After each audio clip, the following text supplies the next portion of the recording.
we're here. We got a short week this week. Yes. And we're coming off a loss.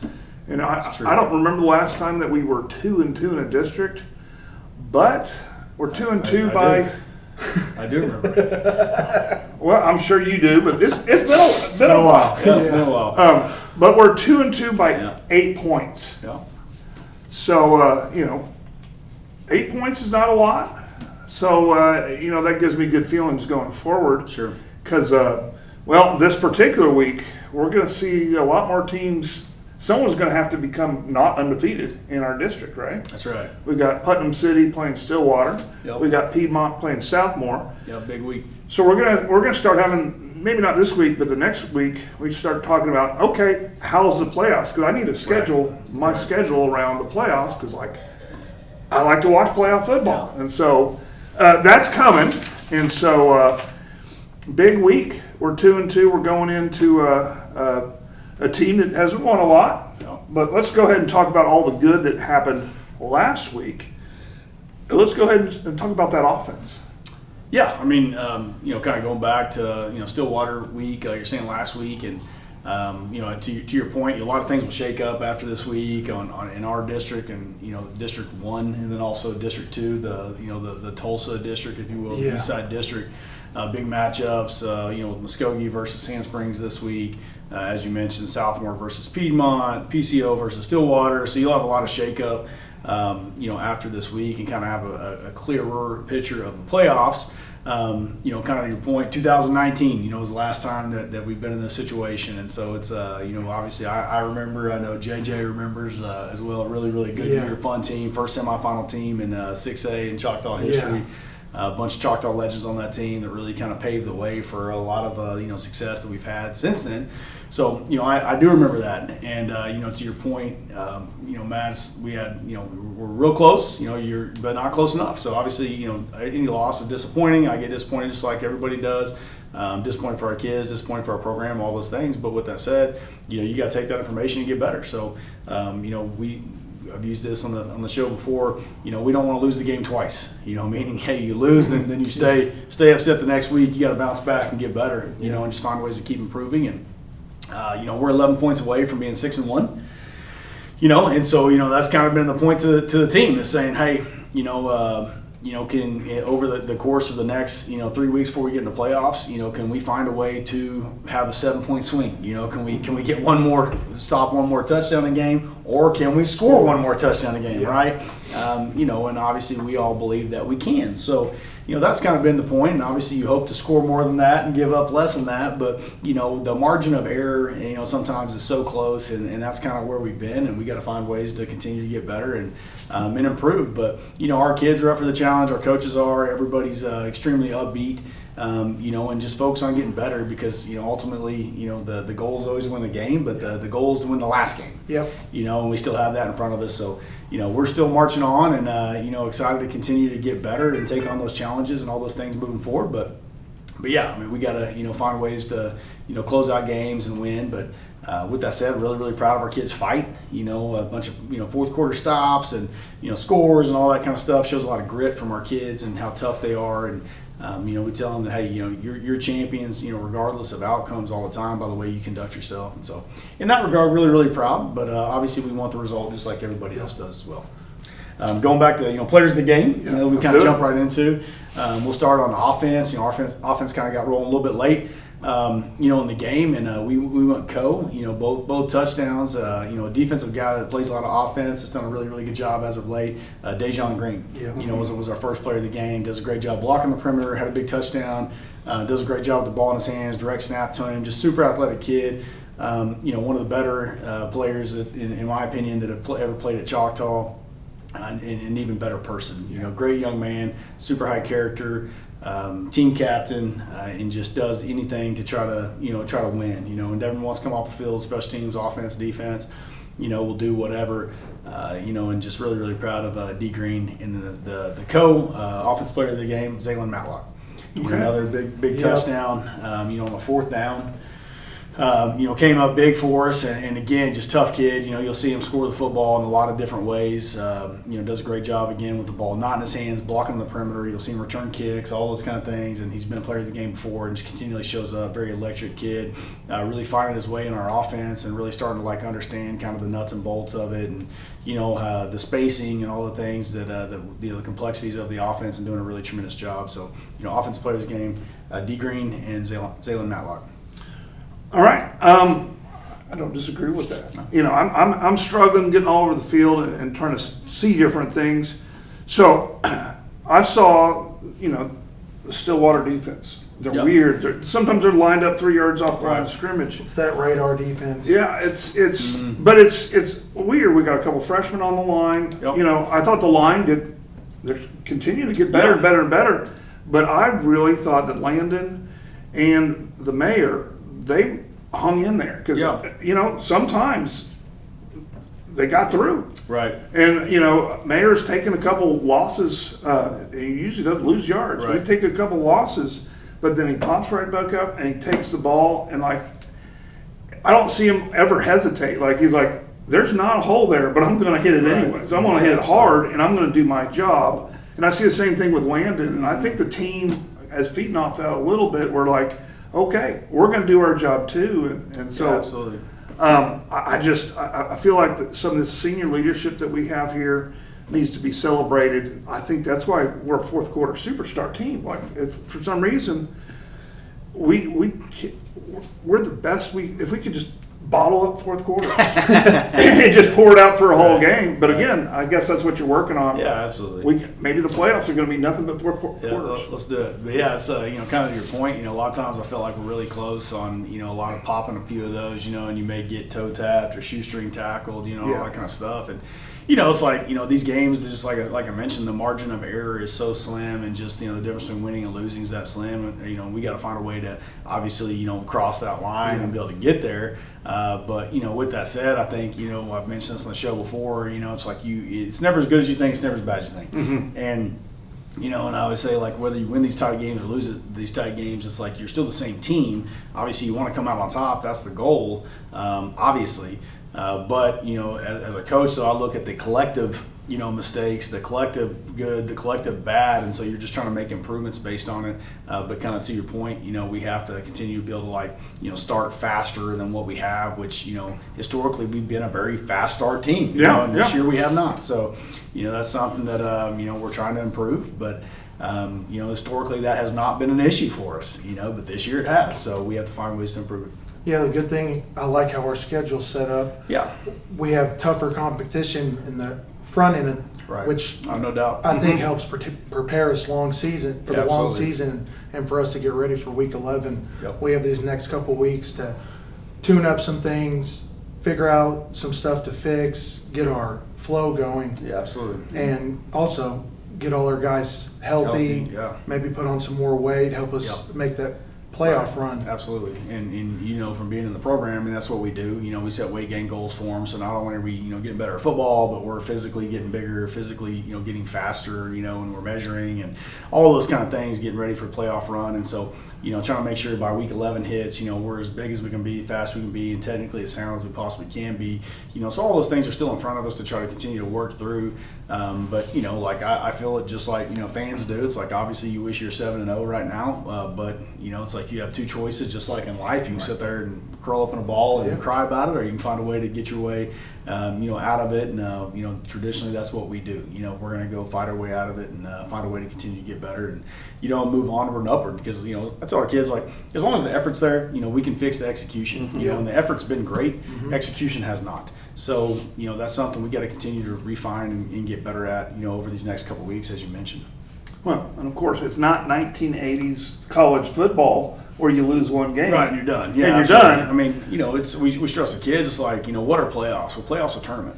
Sure. And if you get in the tournament, you have a chance to win the tournament. So it's like, hey, get in the tournament, step one. Step two, be ready when you get there. And so we're trying to focus on both those things. You get there and everyone's 0-0. Absolutely. Well, yeah, nothing right. matters. And we'll talk season seeding later on, Yep. but again, I personally, as a fan, don't mind if we're the last seed and we're playing first seed because we got to beat that first seed Sure. sometime. Might as well get it going right now. Yeah. We're not going to be last seed, but we'll talk about season Sure. later. It doesn't really matter because we need to see everything unfold. And so let's go ahead and stick with this game. And, you know, we saw some good things on offense. We also saw a lot of good things on this, Yeah, this yeah. defense Ultimately. continues to excite me. Yeah, absolutely. Defense is kind of going under the radar with some of these losses, you know, but, you know, holding a really good Stillwater team to 21 points, you know, really proud of them, especially, you know, got in some bad situations due to some, you know, special teams errors and whatnot early in the game. You know, and obviously, you know, we're down 14-0 really, really fast, and then they bow their neck. Have a huge, you know, again, what kind of gets lost in a loss, if you will, is, you know, we have a huge fourth quarter, fourth and inches stop by the defense, which just shows, you know, the championship effort, the kind of guts that our defense has. You know, and kids just continually, like, you know, scratch and claw and tooth and nail, you know, to make stops, you know, and as long as you have those kind of things, you know, it's like that's, you know, like that goes a long ways in your season. And so, you know, really, really proud of our defense. If you hold Stillwater 21 points, you should win, you know, and, you know, we got to continue to find ways to get the offense kind of going a little bit better, you know, and be able to match that. But, you know, we went Coat, Defense Player of the Week again. These are guys that led the production charge, tackles for loss, so on and so forth, had a really tremendous nights. The first one is outside linebacker Landon Dockery. Okay. And Landon's been Defense Player of the Week before. Continue to find ways. Almost had a big interception, but, you know, really still really great read on a little tunnel screen. Did a great job. A lot of really good open field tackles, all those kind of things. And then a guy that you're kind of seeing back, you know, that hasn't been around a little while is Khalil Grant. You know, and KG's been out since Lubbock, Monterey, and, you know, he's come back, and, you know, we've kind of time just come back a little bit, and you're starting to see him kind of get back up to full speed and all those kind of things, making our defense complete. And as you mentioned, JJ, like just kind of getting guys, you know, healthier and kind of slowly getting healthy. Obviously, battled a ton of injuries early in the year, which obviously we don't advertise because A, nobody cares. Right. They just care about outcomes, you know, and B, you know, you got to find a way. So, but starting to get some of those guys back and getting back to full strength, and you know, really excited. So, you know, co-defense players of the week, Khalil Grant, and then Landon Dockery. Yeah, it's good to see KG back there. Absolutely. Especially he was on defense last year, helping us win the state title. Yeah, absolutely. Huge part of our defense. You know, had a huge, you know, fumble in the, you know, caused fumble in the state championship game, and just made play after play. And so, you know, got a guy that has state championship pedigree, state championship experience, and, you know, and then is coming back for his senior year, you know, and missed about half the season, and now he's back. So excited to have him back. And of course, we don't, on this show and on our actual broadcast, we don't focus on injured players because we all know that people have injured players, but I kind of feel like that's the business of the player and the family. Sure. And so, but when they're back, it's all our business, right? It's nice. Yeah. So it's nice to have him back. I had Grant as a player of the game too. Dockery, I watched because of last week, and then I'm like, like he flies around. Absolutely. I just love the attitude of the defense, and by attitude of the defense, like what I see on the field, what I see on them running out on the field. I feel like they have the attitude, okay, the offense didn't do anything, but we get to play again, and we're going to try to put the offense in position to score. And Absolutely. like, you know, they're not, oh, come on, guys, what did you put us into? We got to protect 20 yards here? Give us, no, they just come on out. And they're flying around hitting fools, and it's good fun. Yeah, absolutely. It is a lot of fun, and you know we have a lot of callbacks. You know, you know if we say, hey, give us an inch, you know, they'll yell, we'll defend it. You know, and then also, so what? Now what? Next play, right? You got to move on. So you know, whatever happened, the next play or the previous play, good or bad, you got to move on. You know, and if you inherit the ball on the 1 inch line, it's like you still got to make a stop. So. You know, and I think that's always been, you know, our philosophy on defense. And, you know, and this year's defense, like I said, is really doing a tremendous job. And believe it or not, statistically, they're way ahead of last year's defense, you know, as far as points per game given up, yards per game, all that kind of stuff. So statistically, you know, it's one of our best defenses we've had. Just got to get the offense going a little bit to match it, you know. And so that's, but having a tremendous year, you know, kind of going under the radar a little bit. But, you know, when everything starts clicking and those guys keep going like they are, it'll be something fun to watch. Oh, yeah. Of course, there's that famous quote, I can't remember who said it, the best defense is a good offense. Yeah. And so you're gonna have a different defensive stats when you're not progressing, Sure. you know, producing on offense. But again, it's a growth thing. But like, I don't even hear all these callbacks because where I'm at, I don't hear anything. But I can see the attitude. Yeah, I can see great attitudes, they for have. sure. It's not just It's a really really fun group of kids to coach. I mean, they're they're champions, and Yeah. they act like it, and wins and losses, and it's always easy when everything goes your way, but like tell our kids all the time, and tell my own personal sons, it's like, when do you need a leader? Well, in times of adversity, and like times of triumph, it's anybody can lead when it's easy, it's hard to lead when it's hard, and so that as parents. That as adults, but sometimes when things don't go your way, it's like, how do you respond to that? And I laugh sometimes with some, just I'll say football fans in general. It's like, geez, guys, I'm glad you're not in control of the team because the team would be steering the bus off the highway, and you got to find ways to keep correcting it and get better. yeah, that's.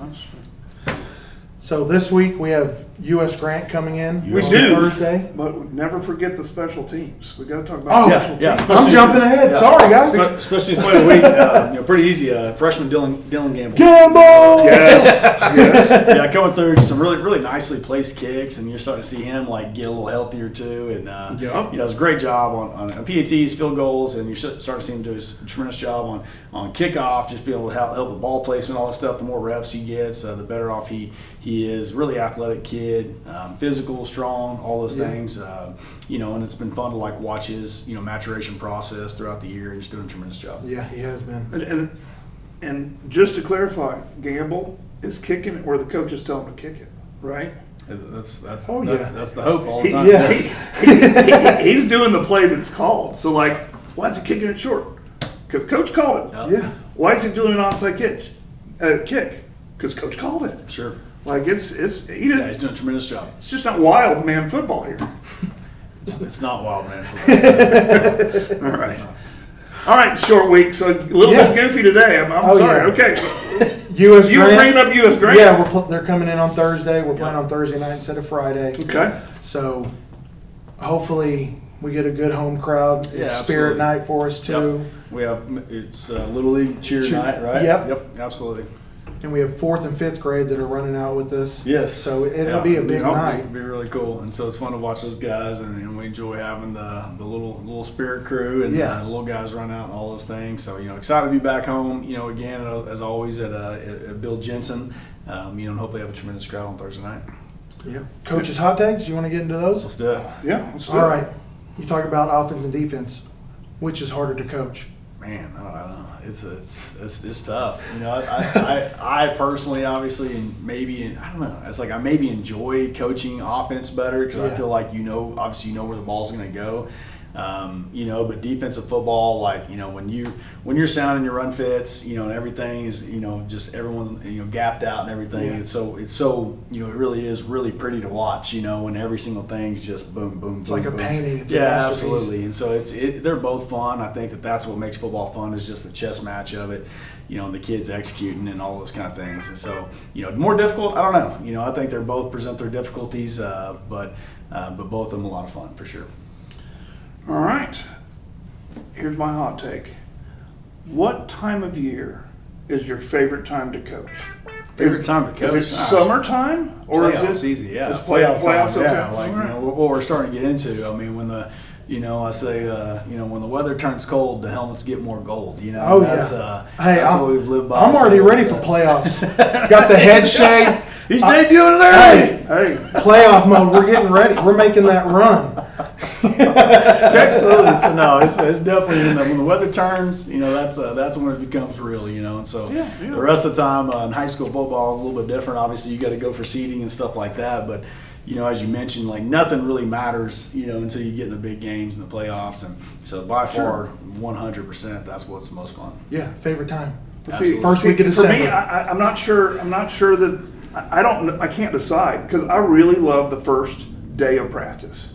The first day of practice where kids are stepping up, kids are trying to show Sure. what they are, where the team starts to form. I don't know if I like the start or the finish better. Yeah. Definitely not the middle, but I love the start. I love the finish. Yeah. I tell kids, you mentioned our 7-game stretch we've had, and it's like, what's actually, anytime you're exercising, or you're running sprints or whatever, it's like, what's the hardest? The hardest is actually the middle. Yeah, right? Like it the is. beginning, not so hard. Yeah. You know, the very end, if I asked, I tell our team, if I asked you to run 99 sprints, it's like, or 100 sprints, on the 99th one and 100 would be your best ones, right? Because the end is near. But it's that middle, that's really, really difficult. And so we're kind of coming out of that, going into the last, couple sprints here. And it's like, those are always, they are the hardest games, but mentally I think they're the easiest because that, hey, this is the definitive end, right? I have to be able to empty the tank, give everything I have. And so, yeah, definitely the end of the season is definitely my favorite. And you enjoy everything that goes up to that, but it's more fun when everything's at stake. All right. Well, next week we're going to have our special Halloween episode. Oh, sounds scary. Okay, so Yeah, I don't know how scary it's going to be. But, I'm already frightened. So Yeah. okay. Well, we'll have our special. So join us, and we might have a couple extra, goofy bits to it. But All right, very good. but I'm ready to have some fun. Based on when we're filming this, we're going to have some fun tonight, and Absolutely. I'm ready to see people play. I respect the football team that we're about to play here, Absolutely. and I respect the coaching team. They haven't won a lot of games in a lot of years, but these boys keep coming out. You'll watch tonight. Coach Levacy and his staff at U.S. Grant do a Yeah. tremendous job. The kids will be lined up correctly. They'll be, executing plays, all that kind of stuff. Like, they do a really, really nice job, and have a tremendous amount of respect for Coach Levacy and the U.S. Grant players and coaches do a really, Yeah, I really think nice job. hadn't he been one of their longest tenured coaches? Longest tenured Yeah. coaches, in Oklahoma City Public Schools, and also one of the longest tenured 6A coaches, Yeah. believe it or not. So, he's done a really, really nice job, loves kids, pours into that community and those kids, and just does a really, really nice job for them, does it the right way, coaches with class, all those kind of things. And so we have a tremendous amount of respect for Coach yeah. and his staff. So if you watch our broadcast, we're going to be celebrating our kids, of course, Sure. and our good plays, but we're going to try to celebrate Oh, yeah. their good plays and some of their kids. More of a less homery game. We're kind of homers Sure. when it comes to certain games. This one we won't be. So we're going to have a good time and celebrating football and the love of the sport, and hopefully we get a W. Yeah, absolutely. Absolutely. So we'll see you later tonight at the game. It's Spirit Night, and as always, Stay golden. sting 'em.